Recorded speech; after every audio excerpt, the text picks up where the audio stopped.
네, 오늘 보실 하나님 말씀은 누가복음 24장이 되겠습니다. 누가복음 24장 36절에서 43절 말씀까지 봉독해 올립니다. 이 말을 할 때에 예수께서 친히 그들 가운데 서서 이르시되 너희에게 평강이 있을지어다 하시니 그들이 놀라고 무서워하여 그 보는 것을 영으로 생각하는지라. 예수께서 이르시되 어찌하여 두려워하며 어찌하여 마음에 의심이 일어나느냐. 내 손과 발을 보고 나인 줄 알라. 또 나를 만져보라. 영은 살과 뼈가 없으되 너희 보는 바와 같이 나는 있느니라. 이 말씀을 하시고 손과 발을 보이시나 그들이 너무 기쁨으로 아직도 믿지 못하고 놀랍게 여길 때에 이르시되 여기 무슨 떡 먹을 것이 있느냐 하시니 이에 구운 생선 한 토막을 드리니 받으사 그 앞에서 잡수시더라. 아멘. 또다시 이제 부활로 다 돌아옵니다. 부활 후에 지난주엔 또 돌아가셨다가 다시 두 번 부활하시다, 그게 아니고 이 부활로 다시 돌아와서 그 시리즈를 연결시킵니다. 사실 그리스도의 부활은 대체 불가의 중요성을 띠고 있습니다. 여러분, 초대 교회의 설교의 핵심 부분이 그리스도의 죽음과 부활입니다. 부활을 따로 떼어서 이야기하지 않습니다. 그런데 아무리 죽음이 중요하고 십자가가 앞세워진다고 하더라도 부활이 없으면 아무것도 아닙니다. 그래서 예수님께서 사역하실 당시 때에도 때가 이르러서 당신의 죽음을 이야기하실 적에 꼭 언급하신 것이 내가 3일 후에 다시 살아나리라 였습니다. 가룟 유다를 대신할 사도를 뽑을 때 자격 조건이 뭡니까? 항상 우리와 함께 있었던 자로서, 베드로가 말하는 거죠. 항상 우리와 함께 있었던 자로서 그리스도의 부활을 증언할 자라라고 말합니다. 뭐 항상 함께 있었다고 해서 되는 것은 아니고 그러한 사람들 가운데에서 그리스도의 부활을 증언할 자, 그 조건을 내세워서 결국 마띠아라고 하는 사람을 열두 사도에 넣었죠. 이 부활 신앙이 얼마나 중요하냐. 이 부활을 믿는 신앙은요, 구원과 직결됩니다. 부활 신앙이 없으면 구원이 아니다 라고 말해도 틀린 말은 아니에요. 예수 믿으면 되는 거 아니에요? 그것도 맞습니다. 자, 성경은 이렇게 말합니다. 내가 만일 내 입으로 예수를 주로 시인하며 또 하나님께서 그를 죽은 자 가운데서 살리신 것, 뭐죠? 부활이죠. 부활을 내 마음에 믿으면 구원을 받으리라. 어떻게 연결시키면 될까요? 저 예수 믿습니다 한다는 것은 부활도 믿는다는 겁니다. 여러분, 자동차 살 적에 럭셔리한 자동차를 사면은 많은 것들이 붙어 있죠. 어떤 자동차도 아무리 깡통차를 산다 하더라도 운전대 없는 자동차는 없어요. 예수 믿습니다 하는 거에는 부활이 자동적으로 장착이 되는 겁니다. 그래서 부활 신앙은요, 기독교 교리의 근간을 이룹니다. 핵심 중에 핵심이에요. 부활이 있기 때문에 그리스도의 탄생이, 고난이, 죽음이, 그리고 보배로운 가르침이, 또 우리의 믿음이, 소망이 그 빛을 발하는 겁니다. 그 복음의 전파가, 우리가 전하는 복음의 전파가 그 진가를 나타냅니다. 성경은 이렇게 말합니다. 그리스도께서 다시 사신 일이, 살아나신 일이 없으면 우리가 전파하는 것도 헛것이요 또 너희의 믿음도 헛되고 너희가 여전히 죄 가운데 있을 것이요. 여전히 죄 가운데 있다는 얘기는 지옥 간다는 얘기예요.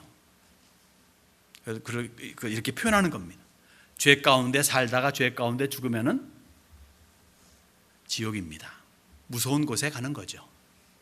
물론 여러분, 우리 저도 포함해서 죄를 짓고 살아요. 죄 가운데 살지는 않아요. 죄를 멀리 하려고 애를 쓰고 발버둥 치죠. 죄 가운데 살다가 죽으면은 그 장소는 무서운 곳입니다. 부활이 있기 때문에 더 이상 노모라고 말하는 거죠. 사실 역사적으로요, 그렇기 때문에 얼마나 중요한 것이기 때문에 이 중요한 가장 핵심 중에 핵심인 부활의 진리를 거꾸로 들을 수 있다면은 그러면 기독교는 사라지는 거죠. 그래서 역사 이래로, 즉 그리스도의 부활 이래로 교회가 생겨난 이후로부터 오늘까지 그리스도의 부활을 부인하려고 하는 움직임이 매우 컸습니다. 지금도 회유론자들 내지 무신론자들은 그리스도의 부활을 믿지 아니하고 그냥 무시해버리죠. 그리고 많은 이른바 말하는 학자들이라는 사람들이 여러 가지 과학이라든가 뭐 등등 의학 등등을 통해서 부활을 부인하곤 합니다. 그런데 다 실패했어요. 오늘도 교회는 건재합니다. 어떠한 과학과 의학을 빌어서 한다 할지라도 그 끝은 다 아무것도 아니게 되는 겁니다. 그래서 억지를 부려요. 그냥 안 믿는 거예요. 못 믿겠다가 아니라 안 믿는 겁니다. 완악함입니다. 만약 예수님의 부활이 거짓임을 증명할 수 있다면 정말 우리가 지난 2000년간 알고 믿고 따르고 그리고 확신하는 모든 미래가 다 사라지고 맙니다. 그날로 무너지는 거예요. 그렇다면 무슨 말입니까? 그리스도의 부활이야말로 우리가 가장 앞세워서 가장 강하게 외쳐야 될 진리 중에 진리라는 거죠. 예수님께서 당신의 죄를 위해 죽었습니다. 얼마나 감동입니까? 십자가에서 나의 죄를 위해 죽으셨습니다. 얼마나 좋습니까? 그런데 부활이 없다면 죽은 게 아무것도 아니게 되는 거죠. 그러나 그래서 당신을 위해 죽었고 당신의 부활을 위해서 살아나셨습니다를 외쳐야 되는 것이 우리의 전도의 핵심이라 볼 수 있겠습니다. 그래서 대체 불가, 반박 불가의 그리스도의 부활을 한 4가지 면으로 살펴보고자 합니다. 첫째는요, 그리스도의 부활의 성경적인 증언입니다. 성경적 증언. 자, 이렇게 바울 사도가 말합니다. 성경대로 죽으시고 성경대로 사흘 만에 다시 살아나시고, 고린도전서 15장에 있는 말씀이에요. 이때 바울 사도가 말하는 성경은 무엇일까요? 성경대로 살아나시고 성경대로 죽으시고 할 적에 그 성경은 우리가 알고 있는 구약 성경입니다. 예수님께서도 엠마오로 가는 제자들이 있죠. 터덜터덜 가는 낙심 중에 가고 있는 그 제자들과 함께 더불어서 쭉 이야기 나누고 가셨잖아요. 근데 맨 막판에 뭐라고 말씀하십니까? 이렇게 말씀하십니다. 미련하고 선지자들이 말한 모든 것을 마음에 더디 믿는 자들이여, 그리스도가 이런 고난을 받고 자기의 영광에 들어가야 할 것이 아니냐 하시고, 이에 모세와 모든 선지자의 글로 시작하여 모든 성경에 쓴 바 자기에 관한 것을 자세히 설명하시니라. 이 성경은 구약 성경입니다. 그래서 구약에서 말하고 있는 그리스도의 부활에 대해서 몇 군데 살펴보고자 합니다. 일일이 살펴보면 너무 많아가지고 대표적으로 몇 군데인데, 그것도 신기한 것을 찾아가지고 설명하면 다 주무실 거 아니겠습니까? 그래서 여러분들이 잘 아는 거, 정말 너무 익숙해 하는 건 몇 가지만 뽑아서 함께 은혜를 나눕니다. 먼저 시편 16편입니다. 이런 말씀이 있습니다. 이러므로 나의 마음이 기쁘고 나의 영도 즐거워하며 내 육체도 안전히 살리니, 이는 주께서 내 영혼을 수월에 버리지 아니하시며 주의 거룩한 자를 멸망시키지 않으실 것이미로다. 많이 들어본 이야기죠. 예수님의 죽음과 그 상태에 대해서 이야기한 부분인데, 사실 이 부분은요, 시편 16편은 다윗이 쓴 겁니다. 다윗이 도망다니고 힘들고 괴로울 적에 이러한 시적 표현을 자기 자신을 통해서 한 거예요. 이것을 예수님께서는 이렇게 픽업을 하시는 겁니다. 다윗이 그 예수를 가리켜 이르되 하면서 이 시편 16편 말씀을 연결하신 다음에 그 다음에 이렇게 말씀하시죠. 주께서 생명의 길을 내게 보이셨으니 주 앞에서 내게 기쁨이 충만하게 하시리로다.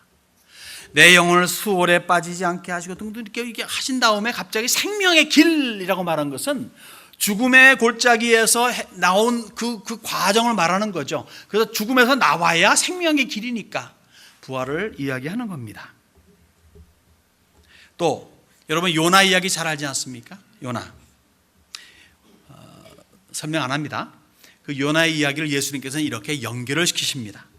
요나가 밤낮 사흘 동안 큰 물고기 뱃속에 있었던 것 같이 인자도 밤낮 사흘 동안 땅 속에 있으리라. 물고기 뱃속에 3일 있다가 그다음에 거기서 죽었습니까? 아니죠. 토해냄을 받았죠. 땅이 예수님을 감당할 수가 없어요. 토해내고 말았습니다. 부활입니다. 아브라함이 이삭을 죽이려던 사건이 있었어요. 그런데 이것을 히브리 기자는 이렇게 픽업합니다. 그가 하나님이 능히 이삭을 죽은 자 가운데서 다시 살리실 줄로 생각한지라. 비유컨대 그를 죽은 자 가운데서 도로 받은 것이니라. 죽인 것과 다름이 없다는 얘기죠. 진짜 칼을 들고 높이 들고 찌르려고 하는 그 순간에 하나님께서 다급히 막으시지 않았습니까? 그러니까 죽은 것과 다름없다. 죽은 자 가운데서 다시 살아난 것이다 하면서 그렇게 예수님과 연결을 시키는 거죠. 우리가 잘 아는 탄생 때 부르는 이사야서에 나오는 이 말씀을 한번 읽어보겠습니다. 이는 한 아기가 우리에게 낳고 한 아들을 우리에게 주신 바 되었는데 그의 이름은 기묘자라 모사라 전능하신 하나님이라 평강의 왕이라 할 것입니다. 그 정사와 평강의 더함이 무궁하며 또 다윗의 왕좌와 그의 나라에 군림하며 그 나라를 굳게 세우고 지금 이후로 영원히 정의와 공의로 그것을 보존하실 것이라. 만군의 여호와의 열심히 이를 이루시리라. 예수님께서 메시아라면은 그에게 임한 그 죽음, 십자가에 달려 죽으신 그 죽음이 그를 예수님을 죽음 상태로 계속 붙잡을 수는 없었습니다. 영원한 왕이 되시기 때문에. 그러니까 여기에는 당연히 부활이 전제될 수밖에 없는 거예요. 메시아로서 영원한 왕으로서 군림하셔야 되는데 십자가에 죽다니 그럼 그 사이에 무슨 관계가 무슨 어떤 사건이 벌어져야 될까요? 다시 살아내야 되는 겁니다. 그래서 예수님은 그렇게 하셨고 그러게 예수님께서는 메시아일 수밖에 그리스도일 수밖에 없는 겁니다. 하나 더 한다면요, 하나님께서 불붙은 떨기나무에서 모세야 모세야 부르잖아요. 그러면서 뭐라고 말씀하십니까? 나는 내 조상의 하나님, 아브라함의 하나님, 이삭의 하나님, 그리고 야곱의 하나님이라 라고 말씀하십니다. 이것을 가지고 예수님께서 이렇게 또한 연결시키십니다. 나는 아브라함의 하나님이요 이삭의 하나님이요 야곱의 하나님이로라 하신 것을 읽어보지 못하였느냐? 하나님은 죽은 자의 하나님이 아니라 산 자의 하나님이시니라. 분명히 성경에 써 있어요. 아브라함도 175세에 돌아가셨고 이삭도 180에 죽었고 야곱도 147세에 죽었습니다. 확실히 장사까지 지냈어요. 그런데 살아계신 하나님이 무슨 말입니까? 죽었는데 살았다니 뭐예요? 부활이 전제될 수밖에 없는 거죠. 구약은 이렇게 아주 몇 군데만 뽑았는데 더 많은 훨씬 더 많은 곳에서 그리스도의 부활을 알려주고 암시하고 예견하고 직접적으로 설명해주고 있습니다. 신약은 어떻습니까? 더 많겠죠. 더 많아요. 그래서 일일이 할 수는 없어요. 그래서 그냥 뭉뚱그려 가지고 말씀드립니다. 우선 예수님께서 여러 가지 면으로 당신 자신의 부활을 말씀하셨고 또 제자들이 수없이 증언했습니다. 그 제자들이 누굽니까? 사복음서를 쓴 제자들 한결같이 그리스도의 부활을 증언했고 그리고 바울의 여러 서신들에서 부활을 말씀하고 있고 베드로도 이야기하고 있고 또 야고보와 유다도 이야기합니다. 이 사람들이 누굽니까? 최소한 3명의 사도들이고 1명 마가는 사도들의 조력자이고 사실 마가복음은 베드로복음이라 말할 정도로 베드로를 수종들면서 베드로의 이야기를 담아서 쓴 것이 마가복음이라 볼 수 있겠죠. 그리고 바리새인 중에 바리새인이 있었어요. 이름하여 바울입니다. 의사 누가가 있었습니다. 그리고 예수님의 젖동생 야고보와 유다가 있었어요. 그러니까 가장 가까운 형제 또 사도 제자 이방인 다 포함해가지고 그리스도의 부활을 증언한다고 하는 것은 그리스도의 부활은 모든 것을 총망라한다, 모든 사람들의 증언이다 라고 말씀할 수가 있는 거죠. 심지어 예수님의 원수들마저도 인정할 수밖에 없었다는 이야기죠. 예수님의 원수들은요 못 믿겠다 꾀꼬리가 아니라 안 믿겠다예요. 안 믿겠다. 이거 다릅니다. 어떤 사람들은 믿고 싶은데 믿음이 안 들어가요. 그래가지고 이거 어떻게 되나. 이제 자기의 어떤 이성이 강한 사람은요, 그런 혼란을 겪습니다. 이거 믿고는 싶은데 믿어지지가 않는 사람들이 있어요. 근데 어떤 사람은 아예 안 믿어버려요. 안 믿는 것과 못 믿는 것은 차이가 큽니다.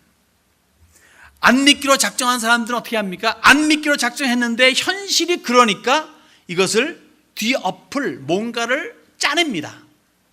그것이 거짓입니다. 거짓말을 진짜같이 만들죠. 그래서 성공을 거두어요. 마태는 이렇게 표현을 합니다. 경비병 중 몇이 성에 들어가 모든 된 일을 대제사장들에게 알리니 그들이 장로들과 함께 모여 의논하고 군인들에게 돈을 많이 주며 이르되 너희는 말하기를 그의 제자들이 밤에 와서 우리가 잘 때에 그를 도둑질하여 갔다 하라. 군인들이 돈을 받고 가르치는 대로 하였으니 이 말이 오늘날까지 유대인 가운데 두루 퍼지니라. 자기 목숨이 간당간당합니다. 경비병들은 경비하라고 했는데 경비했던 그 사람이 사라졌어요. 그런데 오히려 바리새인들이 와가지고 돈을 왕창 주면서 야, 제자들이 밤에 와서 도둑질에 갔다 해라. 이거 일거양득 아닙니까? 죽을 뻔했는데 살아나는 그 정도가 아니라 돈까지 왕창 받으니까 그 말을 합니다. 재밌는 것은 뭐냐면 이 거짓말이 이 성경을 이 마태가 이 글을 쓴 그 당시 이제 60년, 65년 사이에 썼던 썼던 그 당시까지 두루두루 퍼져 있었다. 즉 그의 거짓말이 대성공을 거두었다는 거죠. 오늘도 부활을 믿지 아니하는 사람들은 상당수가 있고 이러저러한 모양으로 생각으로 그렇게 부인하기도 합니다. 마귀의 괴계는 세죠. 거짓의 아비는 마귀니까. 이 세상은 마귀에 속해 있으니까. 그의 영향력 하에 있으니까 어쩔 수 없습니다만은 주님 영향력 하에 있는 우리들은 부활을 더욱더 강력히 증거해야 되고 주님 품에 있는 사람들은 세상에 있는 사람들보다 강력하기 때문에 능히 이겨나갈 수가 있습니다. 빛을 비추지 않기 때문에 어둠이 존재하는 거지 어둠이 와서 빛이 없어지진 않습니다. 빛을 스스로 끌 적에 어둠이 임하죠. 여러분들은 빛과 소금이죠. 빛으로서의 그 빛을 계속 발휘해야 될 줄로 믿습니다. 사실 부활은요, 성도들의 삶에 지대한 영향을 끼칩니다. 알게 모르게 부활의 신앙은 우리 성도들의 삶에 정말 끊어질래야 끊어질 수 없는 지극한 지대한 영향을 끼쳐요. 우선 아까 말씀드린 대로 구원과 직결되잖아요. 내가 내 입으로 예수를 주로 시인하며 또 하나님께서 그를 죽은 자 가운데서 살리신 것을 내 마음에 믿으면 구원을 받으리라. 부활신앙입니다. 또 성도의 도덕과 윤리에도 밀접한 관계를 맺습니다. 예수 믿는 건 믿음이고 또 이 사회생활은 사회생활이고 따로 나누는 것은 정말 웃기는 이야기예요. 정말 모르는 사람들의 행동입니다. 목사님, 저한테 저도 그 말 들었어요. 목사님, 저도 사실 그런 면이 있지만 목사님, 사회는 달라요. 교회에서 하는 짓도 그대로 하면요, 저 사업 말아먹어요. 이해하는 부분 저도 있어요, 물론. 그렇지만은 성경은 이렇게 말합니다. 죽은 자가 다시 살아나지 못한다면 내일 죽을 터이니 먹고 마시자 하리라. 다시 말해 세상에 속해서 그냥 세상의 흐름에 따라서 편히 살자는 얘기죠. 속지 말라. 악한 동무들은 선한 행실을 더럽히나니 깨어 의를 행하고 죄를 짓지 말라. 무슨 말입니까? 일반 윤리와 도덕에다가 성경의 윤리와 도덕을 겸해서 올바르게 살라는 이야기입니다. 부활신앙 가진 사람은 이렇게 살아야 된다는 거죠. 또 성도들의 섬김과도 직결되는 것이 부활신앙입니다. 우리 주 예수 그리스도로 말미암아 우리에게 승리를 주신 하나님께 감사하노니 그러므로 내 사랑하는 형제들아 견실하며 흔들리지 말고 항상 주의 일에 더욱 힘쓰는 자들이 되라. 이는 너희 수고가 주 안에서 헛되지 않은 줄 알미라. 부활의 승리는 섬김의 촉진제가 된다는 이야기입니다. 부활을 믿는 사람들은 그리스도 섬김에 있어가지고 전혀 망설이지 않습니다. 왜냐하면 내세가 있고 내세에 상급이 있기 때문에 헛되지 않은 것을 알기 때문에 또 소망과도 연결됩니다. 그리스도인의 소망 뭡니까? 이렇게 또 바울 사도는 말합니다. 형제들아, 자는 자들에 관하여는 너희가 알지 못함을 우리가 원하지 아니하노니 이는 소망 없는 다른 이와 같이 슬퍼하지 않게 하려 함이라. 우리가 예수께서 죽으셨다가 다시 살아나심을 믿을진대 이와 같이 예수 안에서 자는 자들도 하나님이 그와 함께 데리고 오시리라. 여러분, 여기 자는 자들이라고 하잖아요. 얼마나 위로가 됩니까? 제가 여러분들한테 여러분 000 누구누구가 어젯밤에 죽으셨습니다 하는 말과 0002가 어젯밤에 잠을 잤습니다. 어떻게 받아들여지세요? 그럼 다음날 아침 일어날 거 아니에요. 잠을 자니까. 그리스도 안에서 자는 자들, 죽은 자들을 두고 자는 자들이라고 표현하는 것은 뭡니까? 다시 깨어난다는 거예요. 얼마나 기가 막힙니까? 그러니까 일반 사람들과 같이 그 성도의 죽음을 두고 아이고 데이고 하지 말란 얘기죠. 슬프지만 이 땅에서는 다시 못 만날 것이지만 조만간 볼 것이기 때문에 거기에 위로를 삼으라는 거죠. 그러니까 부활 없이 성도가 성도로 살 수 있겠습니까? 없습니다. 노부활, 노성도. 좀 극단적으로 표현하면은 그런 거예요. 참 믿음을 소유한 사람은 부활신앙이 있고 부활신앙은 구원자의 삶이고 천국에 직결된다는 거죠. 자, 그러면 여기서 성경적 증언을 신구약을 통해서 보았다면 아주 짤막하게 그럼 역사적인 증거는 어떠한가 한번 그냥 히딩 더 포인트만 하겠습니다. 그냥 개념만 말씀드릴게요. 역사적으로 2000년 역사 중에서 어떻게 부활의 증거가 나왔는가? 가장 대표적인 증거가 뭔지 아세요? 우리가 가지고 있는 신약 성경입니다. 신약 성경은 그리스도의 부활이 중심적으로 엮여지는 이야기예요. 근데 그 신약 성경이 지금도 건재하고 있다는 사실이죠. 그리고 예수님이 얼마나 독특한 삶을 사셨습니까? 그 누구도 그런 삶을 살지 않았어요. 근데 그 예수님이 지금도 온 세계에 예수님 이름 모르는 사람이 없습니다. 독특한 삶 자체가 부활신앙을 보여주고 있는 거예요. 부활을 보여주고 있는 거죠. 예수의 빈 무덤은 어떠합니까? 빈 무덤 있잖아요. 빈 무덤. 제가 그때 갔더니만은 예수님의 빈 무덤이 5군데나 있어요. 5군데에서 부활하신 주님이십니다. 대단하신 분이에요. 지키던 병사들도 알았습니다. 빈 무덤이었다는 것을. 제자들의 엄청난 변화는 어떻습니까? 정말 비겁했던, 그러나 뭐 때문인지 갑자기 죽음 앞에서도 담대히 외치는 그런 사람들로 변했죠. 그리고 부활하신 지 50일째 되는 날 드디어 교회가 태동하고 맙니다. 오늘날 우리가 알고 있는 이 기가 막힌 교회가 생겨났습니다. 뭐 때문에? 부활이 있으니까. 죽음만이었다면 아니죠. 부활이 있으니까. 또 그 지독했던 사울이 바울로 변합니다. 그리스도인들을 잡아가지고 정말 쥐잡듯 잡던 그 사람이 오죽했으면 사도들마저도 그를 만나는 게 두려워했던 그 기가 막힌 사울이 바울이란 이름으로 온 세계를 누비면서 예수 안 믿는 사람들의 두려움의 대상이 되게끔 했다는 거죠. 또 생명같이 여기던 토요일 안식일이 주일, 일요일, 주일로 바뀌었다는 겁니다. 이것은 굉장히 상상할 수 없는 기적이에요.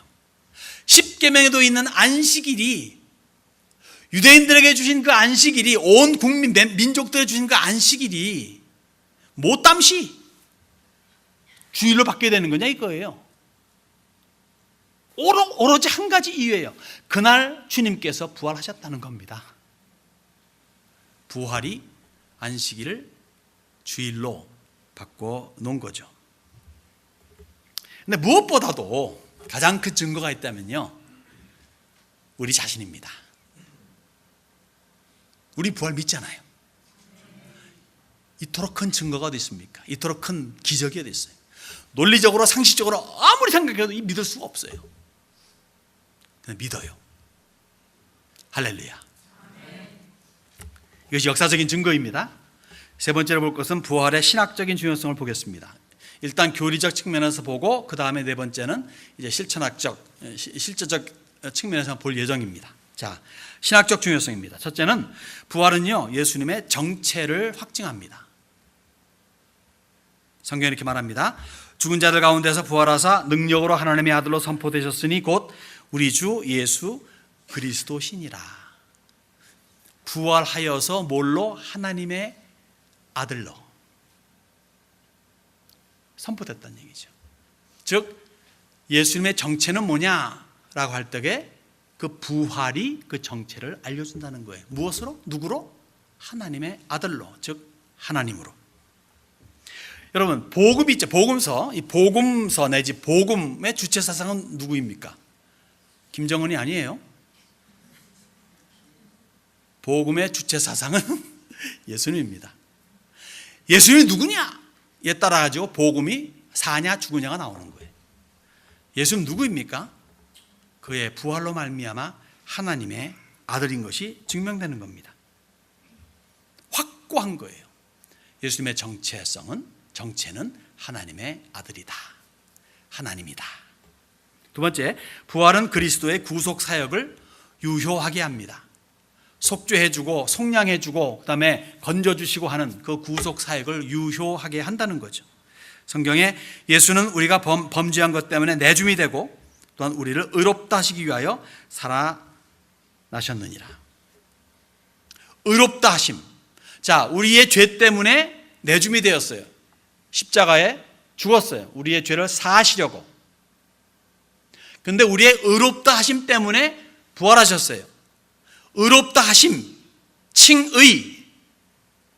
의롭다 하심, 의로워진 거예요. 의로워서 의로운 게 아니라 의로워져서 의로워진 거예요. 의롭다라고 말해줬기 때문에 의로워진 거예요. 근데 의롭지 않으면 천국 갈 수 있습니까? 없습니다. 천국에는 죄가 한 톨도 있으면 안 돼요. 우리는 다 죄 가운데 살면서 죄와 더불어 씨름하고 살아가는 인생들입니다. 평생 동안의 죄를 떨궈버릴 수는 없어요. 그런데 의롭다 칭해줬습니다. 의로움의 옷을 입혀주셨습니다. 그래서 우리는 천국 갈 수가 있는 거예요. 그것이 무엇 때문에? 부활 때문에. 부활로 말미암아 의롭다 칭해 주신 겁니다. 그러니까 부활은 구원의 절대 조건이에요. 그 믿음 안에는 부활이 포함되어 있는 겁니다. 세 번째, 부활은 성도의 부활을 보장합니다. 그리스도께서 죽은 자 가운데서 다시 살아나사 잠자는 자들의 첫 열매가 되셨도다. 그리스도 안에서 모든 사람이 삶을 얻으리라. 첫 열매라고 했으니까 두 번째도 있겠죠. 세 번째도 있겠죠. 여러분은 몇 번째일 것 같습니까? 제가 조금 빠를 것 같아요. 제가 조금 키가 크기 때문에 조금 빠르게 이렇게. 우리의 부활을 보장하는 것이 그리스도의 부활입니다. 네 번째, 부활은 세상의 최후 심판을 또한 보장합니다. 개런티합니다. 여기 성경이 이렇게 말합니다. 정하신 사람으로 하여금 천하를 공의로 심판하는 날을 작정하시고, 뭡니까? 정하신 사람 예수를 통해서 세상을 공의로 심판한다 이거죠. 심판주가 예수란 얘기입니다.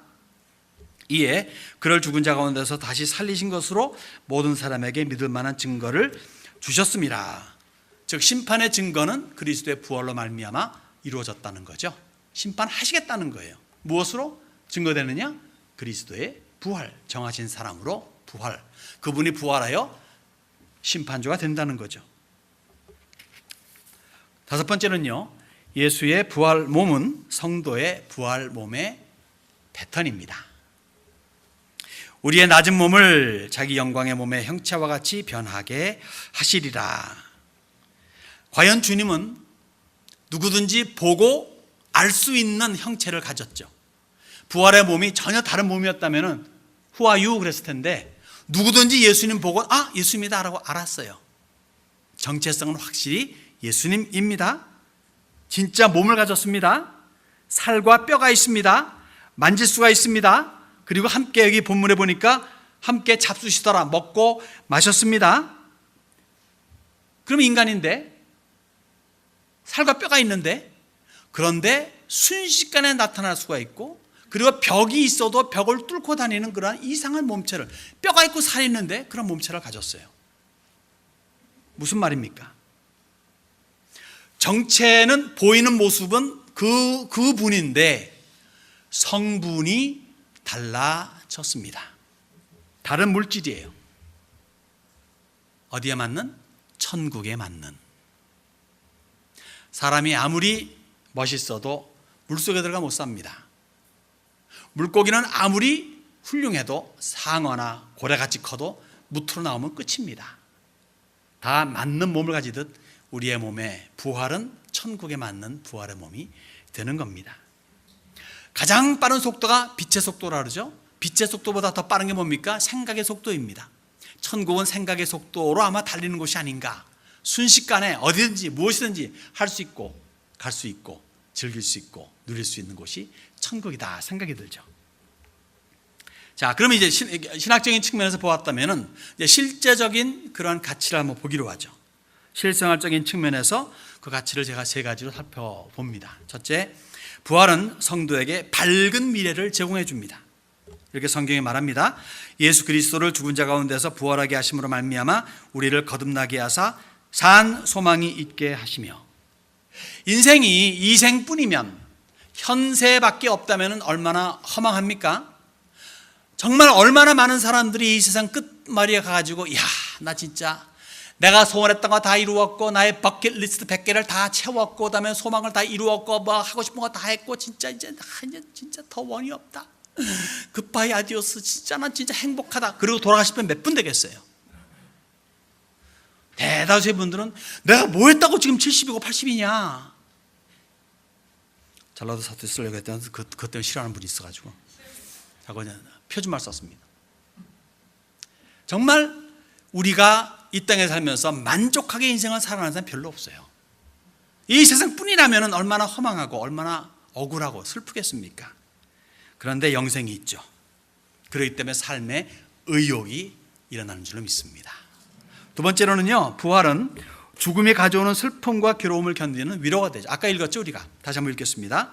형제들아, 자는 자들에 관하여는 너희가 알지 못하면 우리가 원하지 아니하노니 이는 소망 없는 다른 이와 같이 슬퍼하지 않게 하려 함이라. 우리가 예수께서 죽으셨다가 다시 살아나심을 믿을진데 이와 같이 예수 안에서 자는 자들도 하나님이 그와 함께 데리고 오시리라. 쭉 더 나오다가 맨 마지막에 뭐라 말하냐면, 이러므로 이러한 말로 서로 위로하라. 아까 말씀드렸듯이 죽는 것을 자는 것으로 표현하는 것 자체가 위로 아니겠습니까? 곧 다시 일어나서 만날 것이니까. 성도의 죽음은 물론 슬픕니다. 그렇지만은 일반 사람들과 같은 그러한 슬픔의 차원은 아니에요.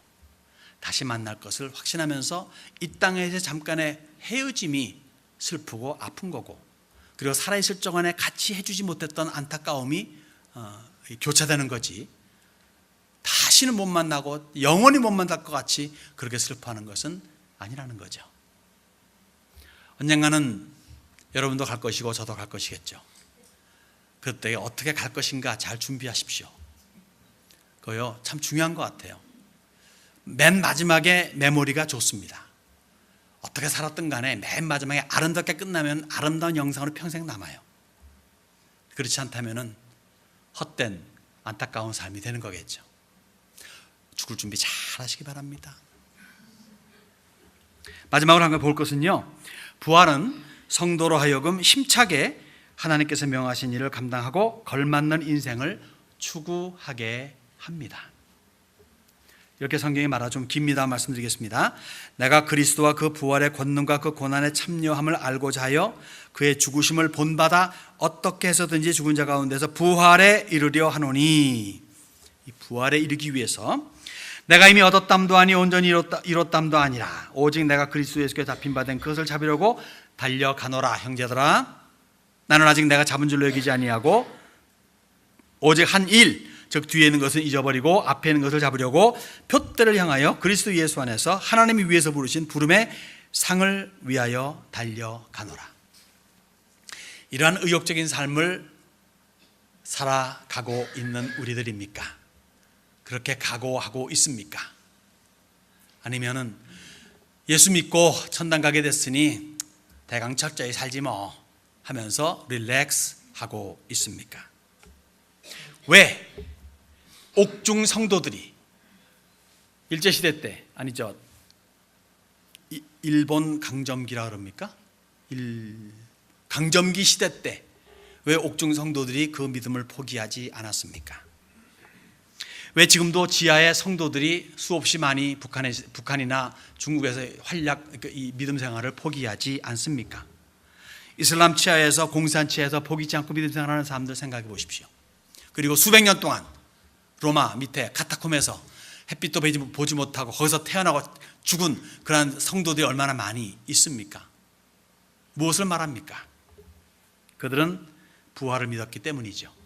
이 생뿐이면 그럴 필요가 없는데 부활이 있으니까 참고 견디며 영원한 나라를 소망하며 확신하며 살았기 때문이죠.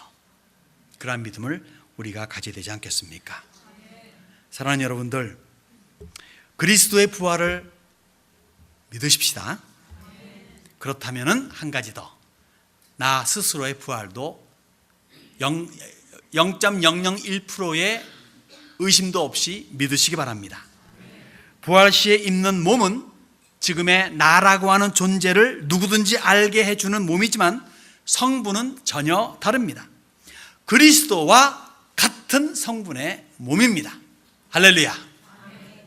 나의 죄를 위해 죽어주신 주님으로 끝나는 것이 아니라 나의 의를 위해, 즉 천국에 이르게 하려 부활하신 주님으로까지 연결되어서 매일이 감격이 되고, 그래서 충성에 충성을 더하고 섬김에 섬김을 더하고 열심에 열심을 더하는 성도들 한 분 한 분들이 되시기를 주님의 이름으로 축원합니다.